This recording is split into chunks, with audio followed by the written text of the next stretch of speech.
Why did the Nazis escape justice? I've never been the kind of person who easily believes in conspiracy theories.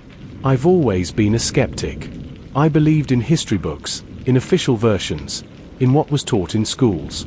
But that all changed one cold November night. I was alone in a small old library, the kind that smells of old paper and mold, looking for a book about World War II.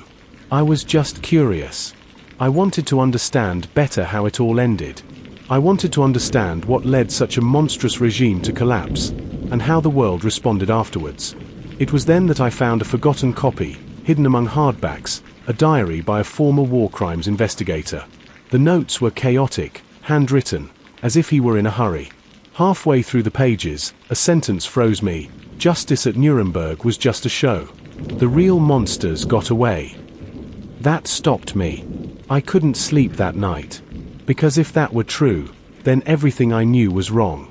And worse, someone was hiding the truth. That's when a question began to echo inside me, like an obsession. Why did so many Nazis escape justice? I didn't know, but that question would lead me down a dark path. A path of silence, dirty deals, and truths buried deep down, where no one wants to touch. The first flea behind the ear. After that night in the library, something inside me changed. Have you ever had that uncomfortable feeling that there's something huge right in front of you, but no one seems to notice? That was it. As if the whole world was looking at a beautiful painting hanging on the wall, and only I had seen the blood dripping down the frame. In the following days, I began to revisit everything I had learned in school about the end of World War II. The history classes, the documentaries, the books that talked about the Nuremberg trials. And at first, everything seemed right. The Nazis had been captured, tried, punished. But there was a problem. A strange silence. The most well-known names were there: Göring, Hess, Ribbentrop. But where were the others? And I'm not talking about privates or low-ranking officers. I'm talking about men who made brutal decisions. People with blood up to their elbows. Some of them never even stood trial. Others disappeared as if they had evaporated from the face of the earth. That's when I started making a list. Just out of curiosity. Name by name. Mengele, Eichmann, Bormann, Skorzeny, Barbie, Kammler. All powerful men in the regime. All gone. And the more I looked, the more restless I became. Mengele, the angel of death, the doctor responsible for abominable experiments on children at Auschwitz, disappeared. He fled. He died of old age. Eichmann, the architect of the final solution, lived for years in Buenos Aires, under a false identity, until he was caught by the Mossad. Skorzeny, the most dangerous man in Europe, became a bodyguard for dictators. Barbie, known as the Butcher of Lyon, worked with the CIA Kammler, who oversaw secret weapons projects, disappeared completely. And that was just the beginning. This couldn't just be a chance. It wasn't a coincidence. It was a pattern. I started looking for official explanations. I found a few. Some said that certain criminals escaped because Europe was in chaos after the war. That many disguised themselves, destroyed documents, and disappeared among the millions of refugees. But that version didn't convince me. Not with the level of organization that seemed to have happened. Those men didn't escape alone. They were helped, protected. And that was the first time a hypothesis struck me like a bolt of lightning. Someone big wanted them alive. The flea in my ear became a persistent whisper. I started to investigate old archives, visit obscure internet forums, talk to historians, investigative journalists. In one of these conversations, an old Austrian researcher told me, "Justice is blind, but it can also be bought." And at that time, it was. That phrase has stuck in my head ever since. I began to realize that many of the trials that took place were more about politics than morals. The Soviets wanted to punish some, the Americans others. Many were tried not because they were the worst, but because they were the least useful. The truly valuable ones, scientists, strategists, experts in torture, population control, weapons, propaganda, were taken behind closed doors. They offered their knowledge in exchange for freedom. World War II was over, but the power game had only just begun. I found myself rereading pages from old newspapers, some with timid reports, buried in footnotes, talking about former Nazis captured in South American countries. But there was always an air of silence, of discomfort. It was at this point that I began to look at South America with different eyes. Argentina, Chile, Paraguay, Brazil. They were more than just countries far from the conflict. They were destinations, refuges. The question that consumed me now was, how did these men manage to get out of Europe without being caught? Who helped them?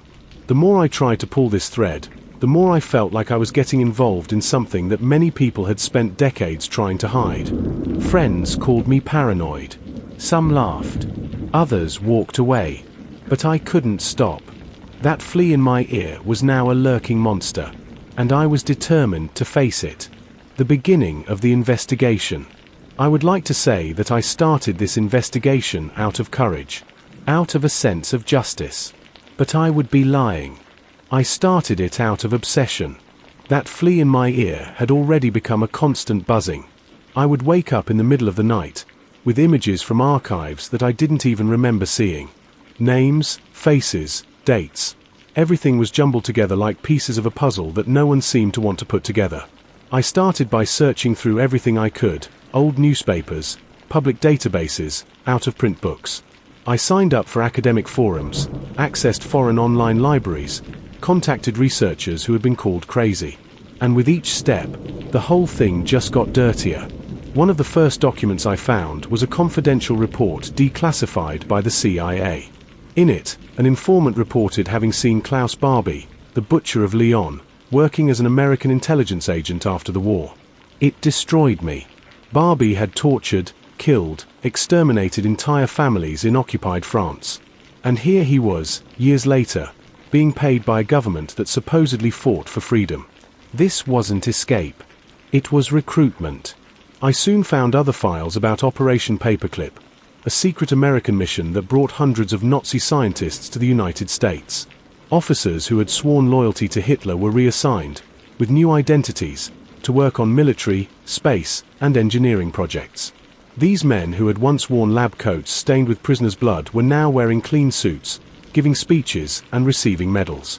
Reality hit me like a punch in the gut. Justice, it seemed, was selective. And behind it, there were dirty deals. I wondered, had the Allies really won the war? Or had they just made a pact with the demons they could not kill? I began to investigate the Ratlins, escape routes used by Nazi officers to escape Europe. I became obsessed with one in particular, which led from Germany to Genoa, Italy, and then to Buenos Aires. Many of these men traveled on false passports issued by the International Red Cross, stamped with countries like Argentina, Paraguay, and Brazil. The most shocking thing was to learn that some documents were validated with the intervention of the Vatican itself. What did the Church know? Why would it have helped men who represented pure evil? I wrote letters to the Vatican archives. I asked for access. The answers came back cold. Negative. Some were not even answered. It was as if I were trying to light a match inside a tunnel full of gas. When I began to investigate the presence of Nazis in Brazil, the story became even more personal. I went to the interior of Sao Paulo, where Joseph Mengele, the infamous Angel of Death of Auschwitz, is said to have lived for years under the name Wolfgang Gerhard. I spoke to old residents and looked at funeral records. A man said to me, with his eyes downcast, he came here, to the butcher shop, every Friday. Always quiet, but polite. He paid in cash. One day he disappeared. They said he drowned. There was silence after that. And there, looking at that old man with calloused hands, I understood a terrible truth. Everyone knew. Or, at the very least, suspected. But no one did anything. Out of fear. Out of connivance. Or out of self-interest. Some even warned me to be careful. An Argentine historian told me that certain archives had mysteriously disappeared after journalistic interviews. Another told me that, in the 1980s, there were still discreet circles of descendants of former Nazis keeping the culture alive, and the silence. The truth, I realized, was not hidden. It was protected. I got so involved in this investigation that I lost track of time. Friends started avoiding my calls. My own parents thought I was exaggerating. "You're seeing conspiracy in everything," they said. But it wasn't a conspiracy. It was a document. It was a historical record. It was something no one wanted to look at head-on. I discovered that several governments, including those in South America, knew about the presence of war criminals in their territories. They knew, and they allowed it. Sometimes because of ideological affinity. Other times, for political interests. The US and the USSR, for their part, were more concerned with recruiting Nazi brains than with trying them. They saw in that shadow elite a valuable weapon in the Cold War. That's when it hit me. World War II may have ended in 1945.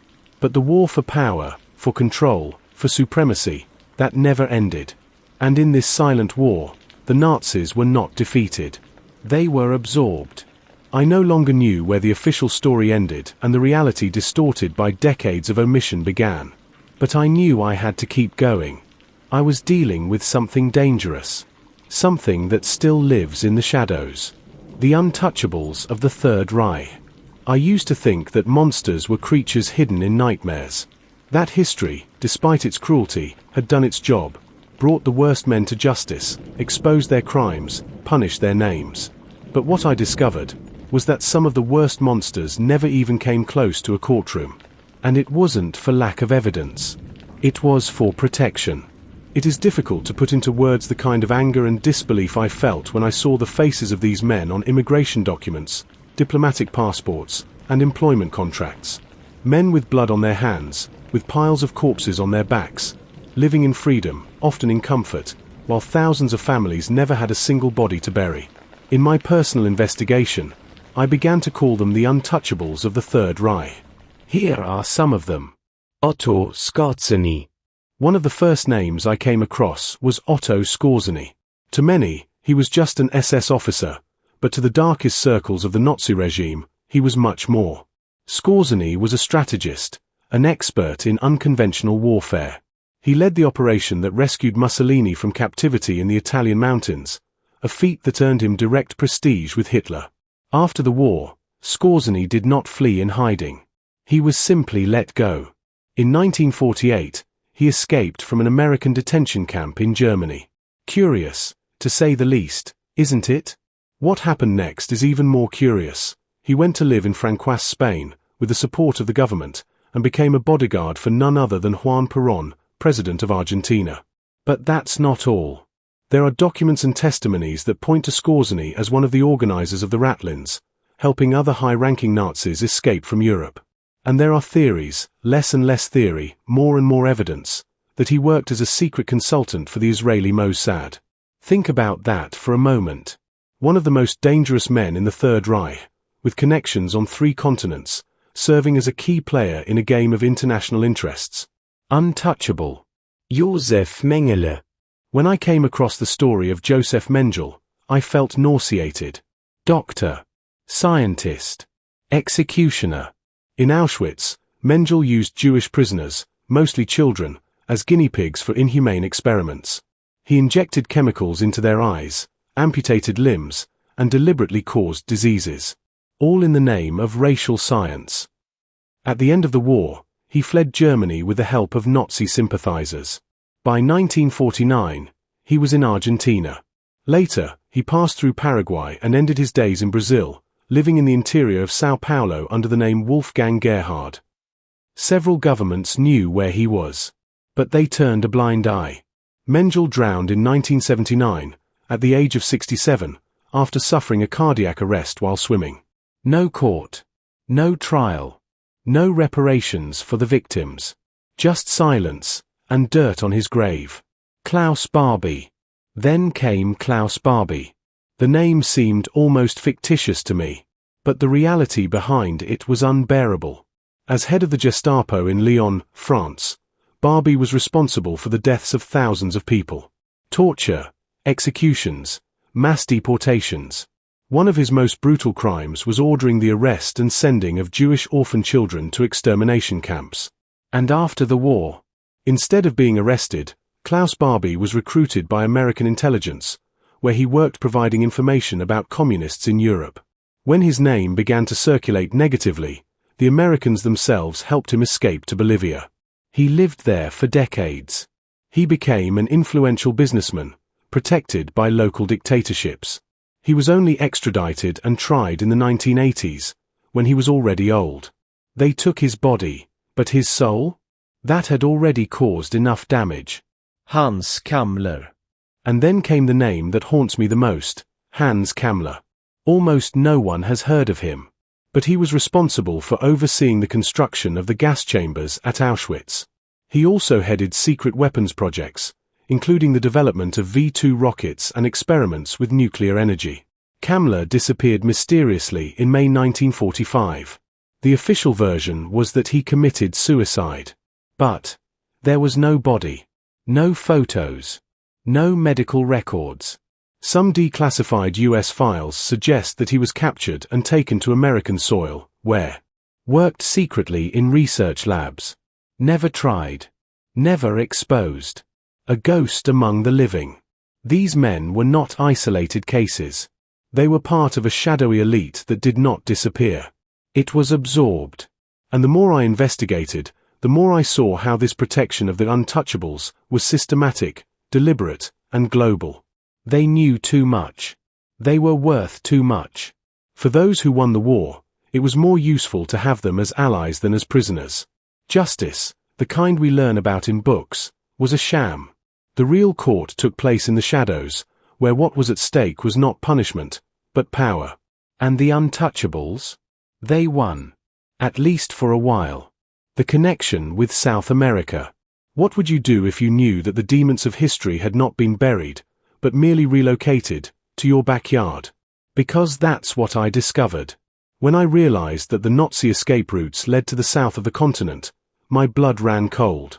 Argentina. Chile. Paraguay. Uruguay. And, yes, Brazil. The south of the world, far from the courts, far from the eyes, far from European shame. A land that offered something the Nazis desperately needed, oblivion. At first, I thought they were just rumors, exaggerated rumors from the Cold War. But each step I took pushed me towards a truth that no one likes to admit. South America was a sanctuary for war criminals. And they didn't get here by fleeing in a hurry. They were welcomed. In 1945, Juan Perón's Argentina was one of the most desired destinations. Perón sympathized with fascism, admired the authoritarian model and saw in the fugitives an opportunity. Disciplined men, with technical knowledge, who could be useful for the country's growth. The first time I was in Buenos Aires with this investigation in mind, I was shocked. I walked through neighborhoods where the Nazis had lived for years. Houses still standing. Discreet facades. A bakery, a Lutheran church, a German school. Everything was there, as if nothing had happened.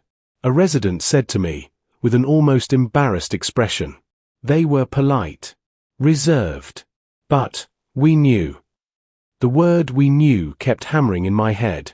It wasn't a secret. It was silence. And it wasn't just in Argentina.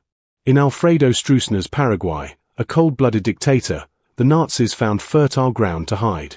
Klaus Barbie, for example, crossed the continent before settling permanently in Bolivia, where he even advised military strategists and sold weapons. In Chile, under the Pinochet regime, some Nazis were part of the state's repressive structure. There are records of Germans involved in interrogations, arrests, and disappearances. They knew how to do it. They had learned it decades earlier, in the death camps. And then came the name that made me stare at the mirror for long minutes, trying to understand what I felt: Brazil. I grew up in this country. I had always heard that we were a welcoming land, with open arms. But the truth is that we were also a shelter for monsters. Joseph Mengele, the angel of death, lived here for more than 15 years. He lived in São Paulo, on rural properties in the countryside. He attended dinners, discreet meetings. He was protected by supporters, businessmen, and even politicians.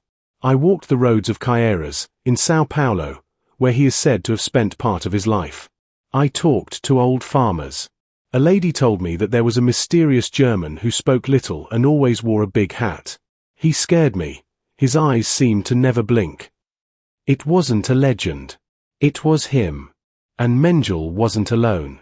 Other former SS officers also settled in Brazil, many with false documents provided by networks linked to the Red Cross and the Vatican. Some became businessmen, others lived discreetly, pretending to be ordinary immigrants. The most revolting thing is that many people knew. The governments knew. But there was a perverse logic to all this. These men hated communism, and in the middle of the Cold War, that was the kind of hatred that was worth its weight in gold. So the pacts were made. The past was buried in exchange for promises of security. And when anyone tried to unearth these stories, they were discredited. They were called conspirators. I experienced this firsthand. When I published a detailed timeline of Mengele's movements between Argentina, Paraguay, and Brazil on a research forum, a traditional historian responded with scorn. You are losing yourself in delusions. These men are already dead. Leave the past where it is. But how can we leave the past where it is, when it still lives among us? On plaques. On avenues. In surnames that prospered. I found evidence of schools founded by former Nazis. Family businesses with legacies from the Third Reich. And, most disturbingly, official archives that are still sealed today. Brazil, like many South American countries, has created a web of protection. A pact of oblivion. And the people were kept in ignorance. I don't blame those who don't know. I blame those who hid it. And this South American connection, this stain on our continent, is a reminder that justice is not something automatic. It needs to be sought, demanded. Otherwise, the worst crimes don't disappear. They just move to the side of the house.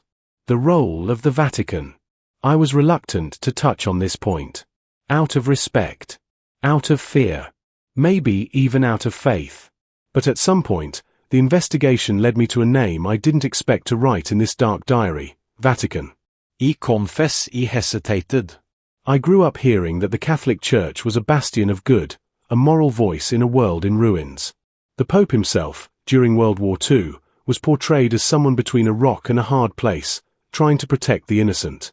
But things aren't so simple when you start pulling at the loose threads of history. It was during a conversation with an Italian historian, an expert in ecclesiastical archives, that the first clue emerged.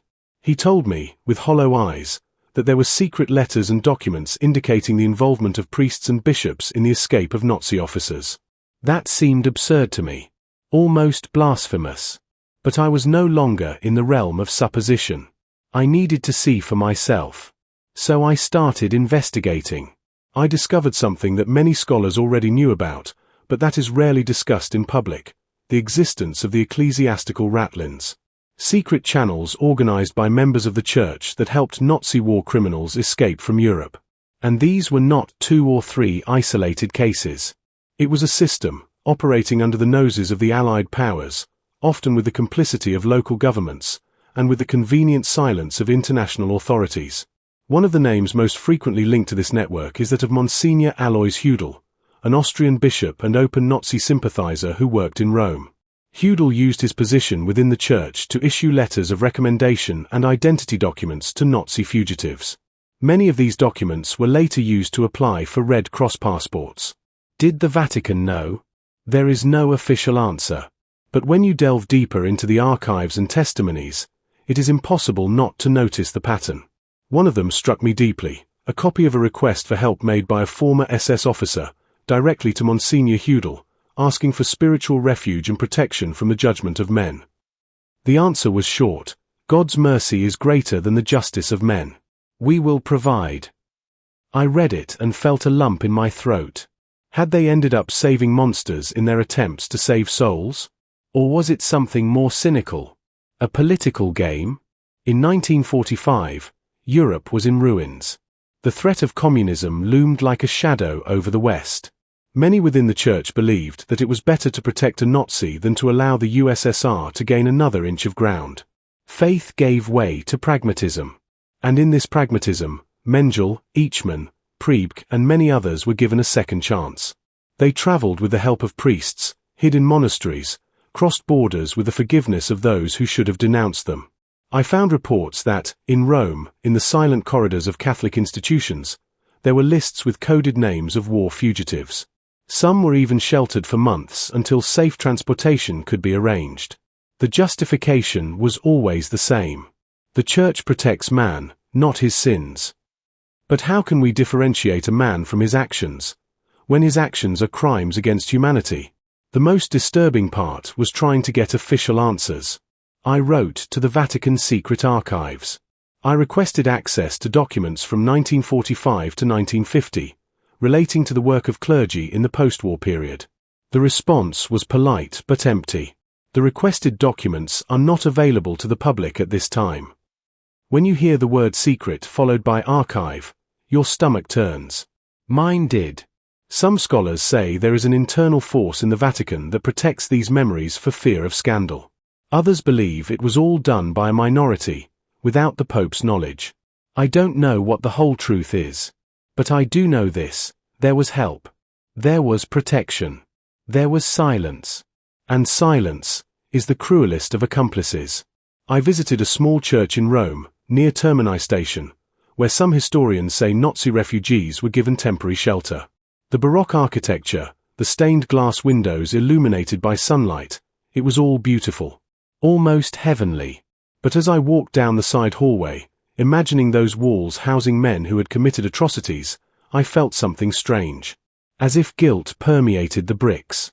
As if the beauty was hiding something horrible. I took a picture. I kept it with me. Not as a souvenir, but as a proof.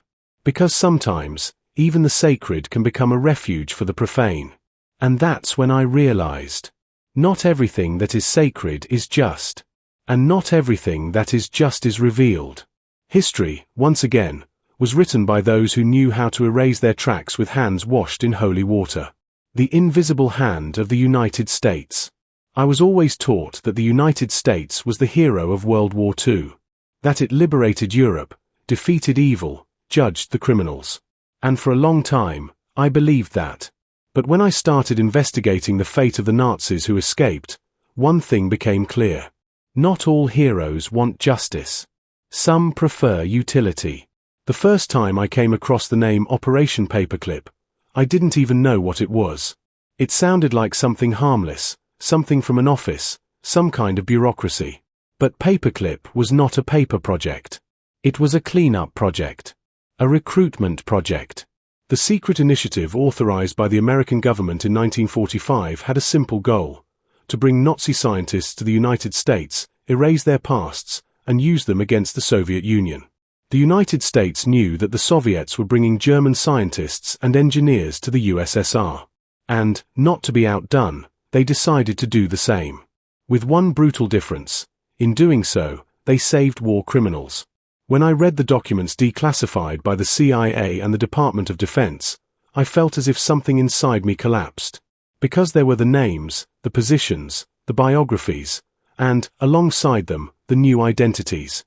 It was as if someone had wiped a dirty sponge over a monstrous past and said, "Welcome to the American dream."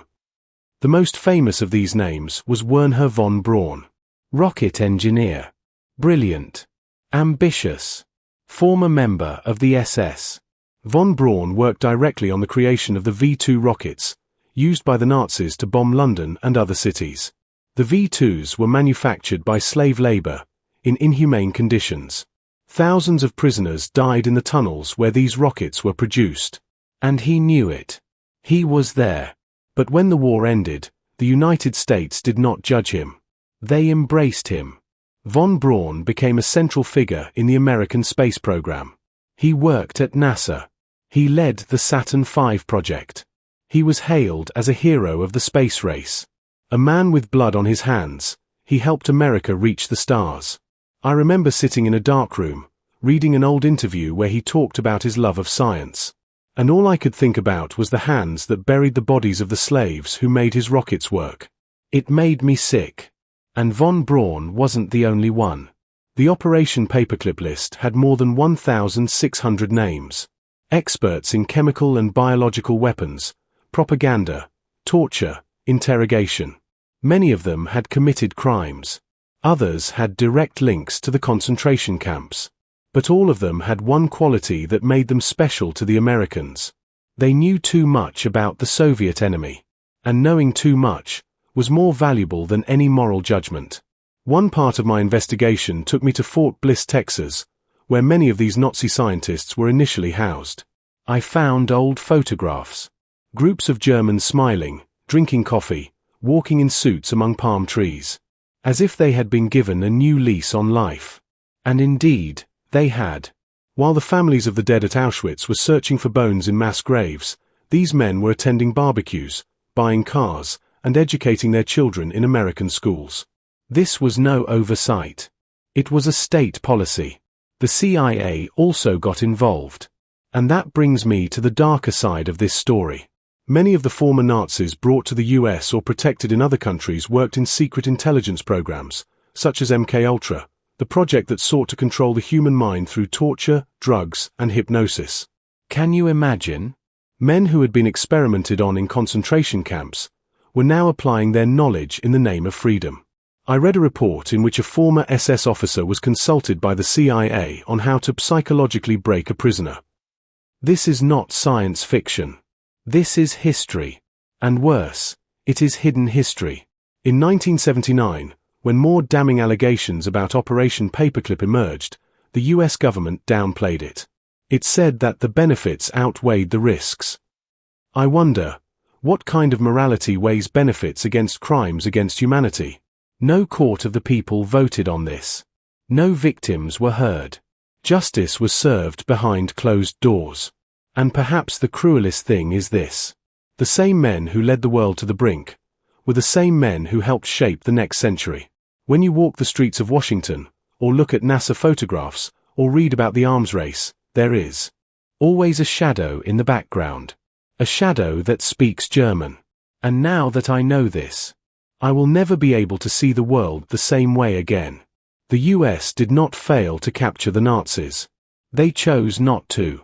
Because, for empires, the past only matters when it does not get in the way of the future. The price of truth. There comes a point in the journey when you stop asking, why am I doing this? And start asking yourself, how much longer can I take it? Because truth has a price. And no one told me about this at the beginning. At first it was just curiosity, you know? That spark that lights up when something doesn't make sense. A doubt here, another there. A coincidence that smells bad. But over time, it turns into hunger. It turns into necessity. You can no longer sleep, you can no longer concentrate, you can no longer truly live while that thing is there, incomplete, in the dark, waiting to be unearthed. I lost friends. Not because they didn't care, but because they were afraid. Afraid of what I might discover. Afraid of being around someone who was messing with ghosts that were too big. They called me paranoid, obsessed, a conspirator, and maybe I was all of those things. But I was also something they weren't, honest with myself. I couldn't pretend I didn't see. I couldn't close my eyes. Because every time I discovered a new name, a new file, a new letter stamped by complicit hands, I felt like I was carrying a burden that no one else wanted to touch. A burden made of silence, omission, and death. There were nights when I woke up drenched in sweat, with the feeling that I was being watched. Maybe it was just my conscience. Or maybe it was the weight of what I already knew and could no longer forget. One day I received an anonymous email message. Be careful with the names you write. That was it. No signature, no context. I deleted it. But the file was already saved inside me. I started looking over my shoulder in cafes. I was suspicious of cars that followed me around more than 2 corners. I even thought I was going crazy. And maybe I was. But if insanity is the price to pay for seeing what no one wants to see, then so be it. I went to the limit. I discovered records buried in Red Cross archives. Letters hidden in Italian monasteries. Recognition codes used by clandestine networks in the post-war period. All of this for a single purpose. To understand why the Nazis escaped justice. And the answer, unfortunately, did not come in a clear sentence. It came in parts, like shrapnel from a bomb that never stopped exploding. For political interest. For fear of communism. for agreements between powers, for help from the church, for greed, cowardice, and for silence. Always silence. But the hardest thing to accept wasn't that. It was realizing that, even after everything I revealed, almost no one really cared. People want stories with clear endings. Villains punished, heroes victorious, good triumphing over evil. What I had to tell was the opposite. I had a story where evil was useful, where the villains were given a new address, where the heroes turned a blind eye, and where justice remained silent. This is not a narrative that sells. This is a wound that bleeds slowly. I tried to publish an article about the safety net in South America. Rejected. Unconfirmed theories, they said. I tried to get an interview for a documentary. They cut me out of the final edit. That scares the public too much. And that's when you understand, the truth has a cost because it bothers. It disorganizes, deconstructs, unmasks. And we live in a world that prefers a good disguise to a bad truth. Still, I kept going. Not because I thought it would change the world, but because I needed to get this out of my system. I needed someone to listen to me, just once. You. If you've made it this far, then maybe you understand. Maybe you feel the same knot in your stomach that I felt. Because all of this, Mengele in the interior of Brazil, Barbie in Bolivia, von Braun at NASA, the Vatican as a bridge, the US as accomplices, is not fiction. It's fact. And the price of knowing these facts is never being able to live in peace with ignorance again. I paid that price. And, despite everything, I would do it again. Because someone has to remember. Someone has to tell. Silent witnesses. Sometimes I wonder, how many stories die with those who chose silence? Because that's what I started to see. As my search deepened, I stopped finding documents, reports, stamps. And I started to find people. People who saw. People who knew. People who survived. But who kept quiet. Not out of cowardice. But because the world didn't want to listen. I remember exactly the first time I sat in front of one of these witnesses. A lady, 92 years old, lived in the interior of Argentina. Her name doesn't matter. She asked to remain anonymous, and I respected her. When I arrived, she was sitting on a wooden bench under a tree, with a scarf tied around her head and her eyes lost in time. Before I could say anything, she murmured, "You came because of the Germans, right?" I nodded. And then she said something I never forgot. They walked like gentlemen, but they knew how to hide the blood in their eyes. What she told me was simple, but devastating. She remembered a tall, thin man with a thick accent. He would arrive in the city in a black car, bringing gifts for the local politicians. No one knew his real name, but everyone knew who he was. He lived under the false identity of a retired German businessman. And she assured me that one night she heard him shout, drunk, in a mixture of Spanish and German, "You will never judge me. I did it for the Reich, for the Führer. I regret nothing." She was 14 at the time, and she never forgot that voice. When she finished her story, she grabbed my hand and said, "There's no point telling you, sir. Nobody wants to know." That cut me to the quick, and pushed me deeper, because she wasn't the only one. In Bolivia, I interviewed a retired military driver, now blind, his voice trembling, but still carrying a confused pride. I drove for a German colonel. They called him El Doctor. I never saw any documents, but he gave orders with frightening calm. People would disappear, and he would just say, "It's settled." In exchange for silence, he would get imported wine, dollar bills, and top-quality cigarettes. When the penny dropped, it was already too late. If I had spoken back then, I would have disappeared too. Silent witnesses. People who lived side by side with evil, not on screen, not in books, but in real life. In the neighborhood. At the market. At Sunday Mass. And no one ever asked. Because asking would be opening a hole that no one had the courage to face. But the hole existed. In Santiago, Chile, a man took me to an old mansion, now empty and abandoned. He said that a kind of expatriate club had operated there in the 1950s. Expensive drinks, discreet meetings. It was as if they had brought the entire Reich here. Uniforms in trunks. Recorded speeches. Hidden medals. And who attended? I asked. Politicians. Businessmen. Priests. Sometimes generals. He showed me a faded photo, with blurred faces. But in the background, on a wall, I saw something that gave me goosebumps. A swastika. Small. But visible. That wasn't a club. It was a continuation. An echo. A capsule where Nazi ideology was preserved, far from justice, far from repentance. These witnesses showed me something that no book reveals. The Second World War didn't end in 1945 for everyone. For some, it just changed geography. The Nazis escaped. But they took with them their ideas, their methods, their networks. And wherever they went, they left signs. Sometimes a German name that no one questions. Sometimes a school with strange doctrine. Sometimes a closed community where foreigners speak softly. And always, always, someone who knows. Someone who saw. Someone who remembers. But who carries silence like a shield, or like a burden. Many of them have already died. But some are still alive. And I realized, too late, that while I was collecting evidence, they were testing me. They wanted to know if I could handle it.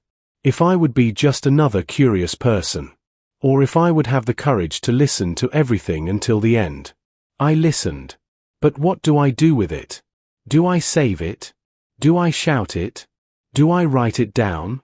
Every silent witness who told me something had the same expression in their eyes, that of someone who knew they were passing on a cursed inheritance to me.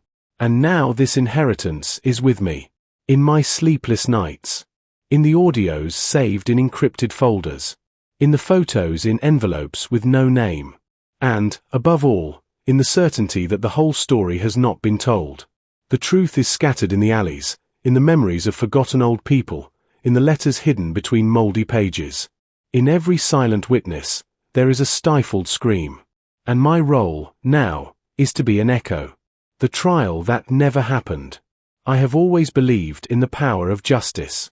In that old maxim that every crime will one day be punished, that truth will prevail and that the guilty will never escape their fate. But when I began this journey, that belief was slowly eroded. Because, contrary to what one might imagine, many Nazis escaped not only physical imprisonment, but also moral and legal judgment. The war officially ended in 1945, and the world expected justice to be served. The Nuremberg trials were a historic landmark, an attempt to bring order to barbarism. But that was just the tip of the iceberg. What happened to those who managed to escape the clutches of the courts? I discovered that for many, there was no trial. For many, impunity was guaranteed. I sat down with lawyers, historians, and relatives of victims who told me stories. There are unbelievable numbers of failures, errors, and even sabotage in judicial proceedings. In several cases, documents have mysteriously disappeared. Witnesses have been threatened or simply disappeared. And, on some occasions, international authorities themselves have turned a blind eye to certain names. Because there were greater interests at stake. One example that deeply shocked me was the case of Adolf Eichmann. Captured in 1960 by the Mossad, he was taken to Israel, tried and executed. A rare case of justice being served. But what happened before his capture? Why was he able to flee Europe for more than 15 years? I followed his trail and found that he had help from various groups, including networks that benefited from his knowledge and experience. Meanwhile, many other criminals simply disappeared into the silence of South America or were absorbed by governments during the Cold War. Joseph Mengele, for example, was never captured. He died in 1979, swimming off the Brazilian coast, free from justice. When I was in São Paulo, where he lived for years, I spoke to people who remembered a strange, isolated man, always suspicious, but protected. The system seemed to work. And it wasn't just in Brazil. In Argentina, former officers like Walter Roth, responsible for the invention of mobile gas chambers, lived peacefully under new identities. They had falsified documents, political protection, networks of contacts.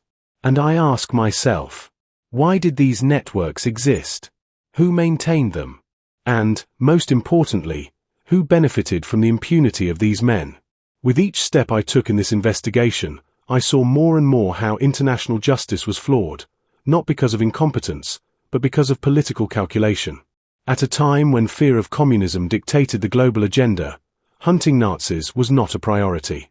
They were transformed into pieces on a larger geopolitical board, and their impunity was the price paid for dirty deals. I visited courts, libraries, and entered secret archives where I saw cases shelved for decades. In most cases, these cases never moved forward, and when they did, the sentences were lenient or the defendants fled before being convicted. Justice became an illusion, a broken mirror reflecting only fragments of what should have been. One of the most difficult moments for me was following the trial against Erich Priebke, a former SS officer who participated in the Fosse Ardeatin massacre in Italy. He was only captured in the 1990s, but his trial revealed a bureaucratic system that took decades to act. And even after being convicted, he lived his last years in comfort, under protection and with countless legal resources. This showed me that, although time passes, justice can still be manipulated, delayed, and denied. The feeling that remains is one of frustration, of helplessness. Because I have heard so many voices calling for justice, but I have seen so few sentences carried out. I wonder if there will ever be real closure for the victims, for the families, for history, or if we will simply be content to pretend that justice has been served, while the shadows continue to walk among us. Today, I cannot look at the word justice in the same way. It is not automatic, nor guaranteed. It depends on those who want to seek it, on those who have the courage to face the ghosts, on those who are willing to pay the price for not letting the past be forgotten. And I have chosen to be among those few. Because if no one does this, history will continue to be written by those who escaped judgment. And the true culprits will continue to be invisible, untouchable, free. Even when the world believes otherwise. Protection and corruption networks. When I thought I had seen it all, the truth showed me that there was still much more hidden in the shadows. Because the escape of the Nazis was not an isolated act, the result of the post-war chaos. It was a system. A complex network, intertwined in several countries, fueled by political and economic interests and, above all, by corruption. At first, I imagined that only a few priests, officials, or foreign agents acted on their own, guided by personal convictions or greed. But as my steps took me deeper, I understood that this network had invisible hands in places that no one wanted to admit. Documents and testimonies showed that local politicians, immigration authorities, police officers, businessmen, and even religious leaders actively collaborated. Many were bribed. Others were coerced. But the majority chose silence in exchange for advantages. In cities in South America, mainly Argentina, Chile, and Brazil, entire areas were mapped out to house these fugitives. The word escape was too mild to describe it.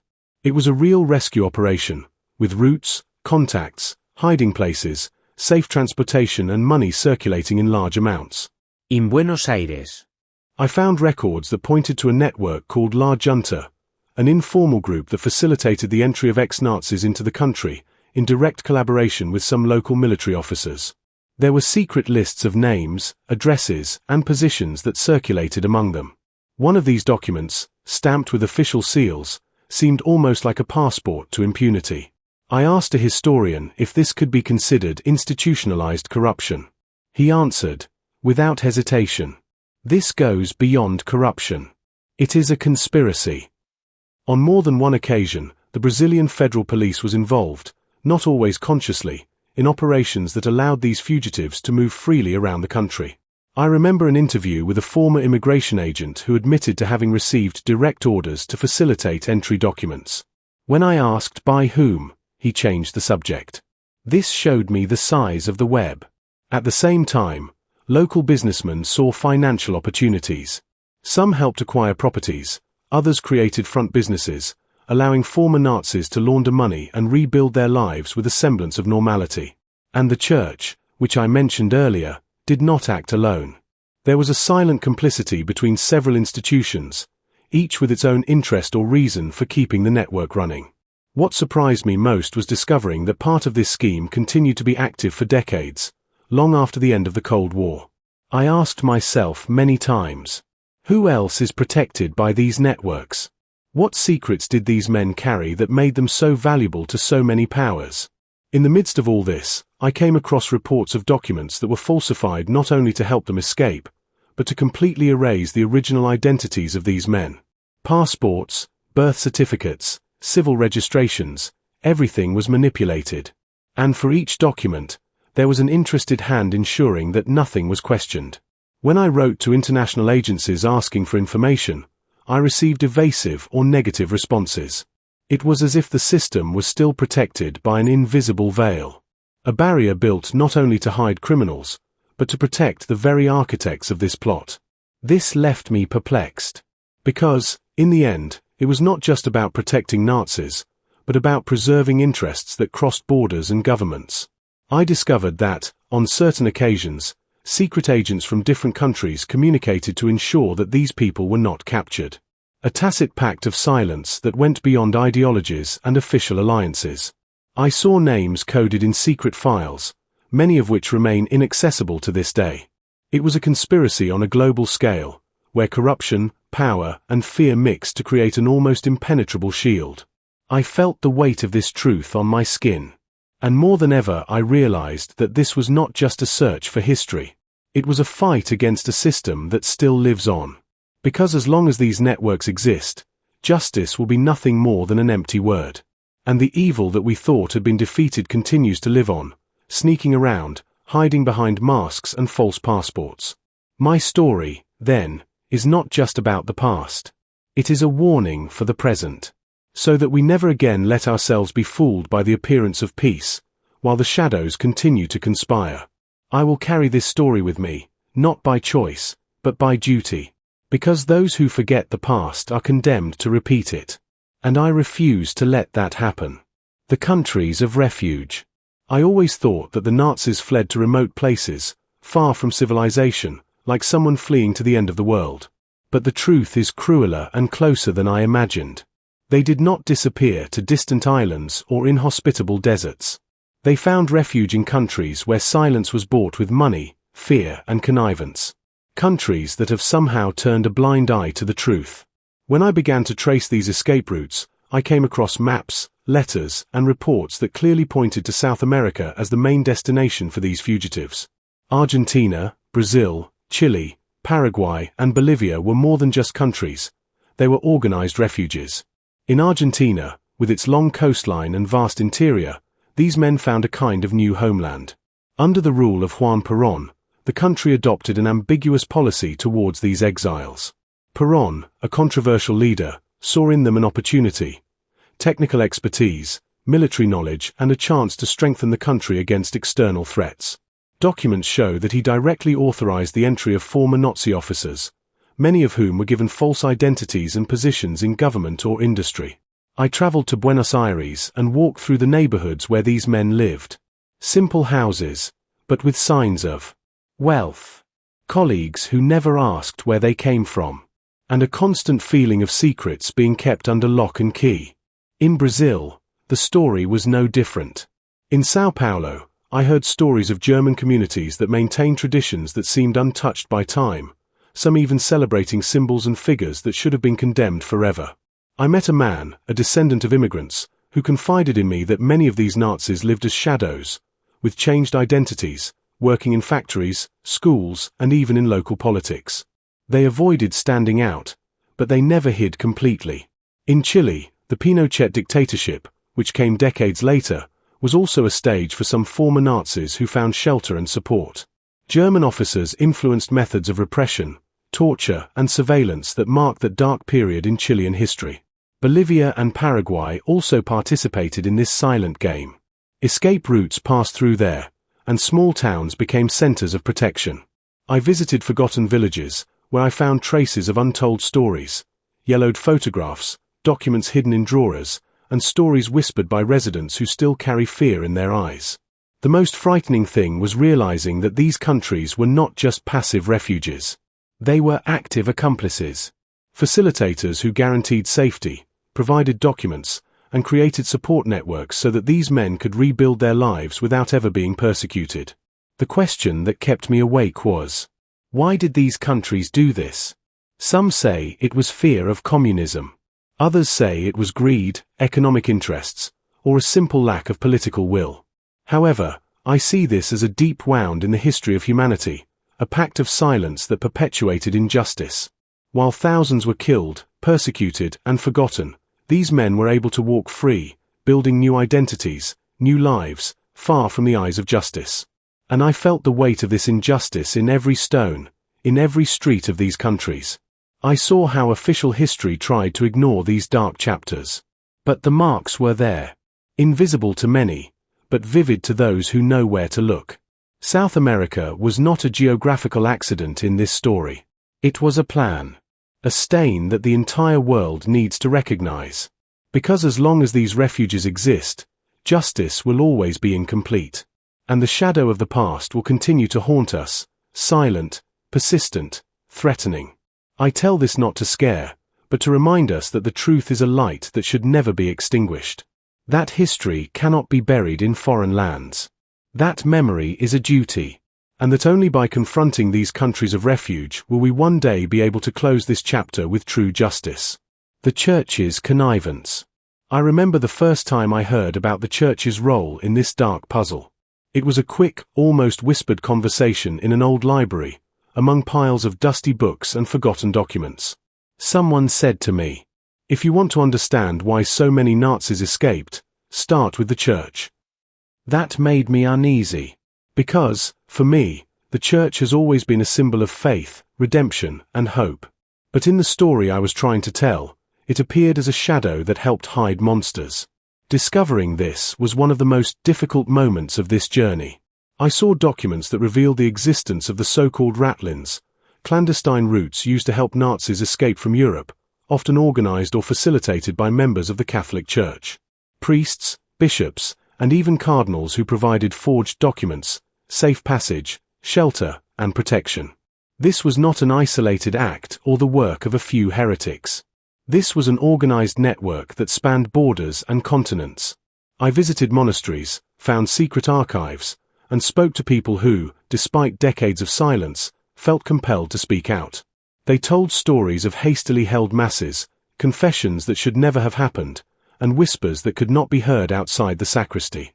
For many, this was a spiritual war against communism, a greater and more dangerous enemy that justified alliances with evil. I do not judge their faith. But politics within the Church, greed, and fear, created fertile ground for the betrayal of justice. There was a belief that saving these people was an act of mercy, a chance for redemption. But to me, it was nothing more than complicity. And the redemption I saw was a disguise for impunity. I remember one document that took my breath away, a dispatch signed by a high cleric authorizing the issuance of false documents to a well-known Nazi official. The tone was bureaucratic, cold. No room for doubt or second thoughts. Conscience. The Church, which should be a beacon of light, has become a safe haven for those who have committed the worst crimes against humanity. This safety net was not only moral, it was practical. Safe havens, passages through discreet ports, false identities issued with sacred seals. I visited South American cities where local churches were meeting points for Nazi refugees. In one of them, I found an abandoned crypt where forbidden documents were hidden, among them letters detailing escape plans and contacts with the high ecclesiastical hierarchy. I felt as if I were treading on sacred ground stained with secrets. I also discovered that some members of the Church had even engaged in negotiations to preserve Nazi scientists and technicians, especially those considered valuable during the Cold War. The Vatican, in particular, has been the target of investigations and accusations for its alleged participation in, or at least tolerance of, these operations. These revelations are controversial and difficult for many to accept. I understand that. But the truth, however uncomfortable it may be, cannot be denied. The Church's complicity was one of the pillars that supported the escape and survival of these criminals. And as I tell this part of the story, I feel a huge weight on my chest. Because this is not just about the past. It is about how institutions that should protect the good can, at times, become complicit in evil. And I feel that this lesson needs to be learned. so that we will never again be complicit, so that we will never again remain silent in the face of injustice, even when it disguises itself as faith. This is one of the darkest truths I have had to face. But facing the darkness is the first step to finding the light. And I hope that by sharing this story, we can begin to illuminate these hidden corners of our history. The influence of the Nazis on the Cold War. When I thought the story of the Nazis had ended in 1945, I was sorely mistaken. For I discovered that, in fact, the end of World War II marked only the beginning of a new phase. A phase in which these men, or at least their ideas and skills, continued to shape the destiny of the world in an even quieter and darker way. The Cold War, that shadowy conflict between the United States and the Soviet Union, was the perfect stage for this continuation. In my research, I saw how both sides were willing to turn a blind eye to the past, so long as they could benefit from the knowledge of the former Nazis. Scientists, engineers, experts in chemical, biological, and technological weapons, they were sought after like prizes. Secret operations like the US paperclip brought to the country figures like Wernher von Braun, the genius behind the V-2 rockets that, ironically, propelled the American space program. I visited research centers and found documents and official records that spoke of contracts and benefits granted to these men, even though I knew about their dark pasts. And this left me with a mixture of disgust and bewilderment. How could a nation that fought against Nazism allied itself, even secretly, with these criminals? In the Soviet Union, the story was not much different. They also took advantage of scientists and officers to develop weapons and military technology. The policy of the enemy of my enemy is my friend led to alliances that no court could approve. But what frightened me most was realizing that this influence was not limited to the military or technological field. Many of these Nazis and their collaborators infiltrated intelligence services, paramilitary groups, and even governments, carrying with them authoritarian ideologies and practices. I saw how methods of repression, psychological torture, and population control, which originated under the Nazi regime, were adapted and used in authoritarian regimes during the Cold War. In interviews with former agents and experts, I heard stories about knowledge transfers that were never publicly acknowledged. I also learned that clandestine Nazi networks continued to operate, funded by political interests, and that they influenced extremist movements to this day. This made me realize that the legacy of the Nazis is not buried in the distant past. It lives on, often disguised, within the structures of power and fear. When I visited museums and historical archives, I found exhibits and accounts that seemed to omit these connections. It is as if the world was not yet ready to face the full extent of this history. I felt compelled to share this part of the truth, because it helps to understand why certain threats remain so persistent. The Cold War may be officially over, but its shadows still surround us, and many of them have deep roots in a network that has never been completely dismantled. For me, telling this story is a way of fighting historical amnesia, of remembering that evil can adapt, change its face, but never disappears completely. And that justice, to be true, needs to face not only the acts, but also the consequences that echo for decades. I hope that this revelation helps to awaken a greater awareness, so that we never again allow the past to repeat itself in the shadows of the present. Because, in the end, understanding this influence is the first step to cutting the invisible ties that still bind the world to this dark history. Final reflection and invitation to register. Now that you have heard this story, that you have accompanied me through the shadows of truth, I must confess something. This journey has changed me forever. It is not easy to face the darkest side of humanity and continue breathing. Each report, each document, each silent witness has left deep marks within me. I have learned that justice is not always swift, nor is it always clear. And, even worse, that it can be denied by those in power, by interests that no one wants to reveal. But I have also learned that silence is one of the greatest weapons of evil. That hiding the truth, pretending that nothing happened, is allowing the shadows to grow stronger. This story is not just about Nazis who escaped justice. It is about what happens when we let fear, corruption, and indifference rule. It is about the millions of voices that have never been heard, and who still deserve justice. Today, I am not telling this story to scare or to provoke empty fear. I am telling it because I believe in the power of truth. Because I believe that only by facing the past, with courage and honesty, can we build a better future.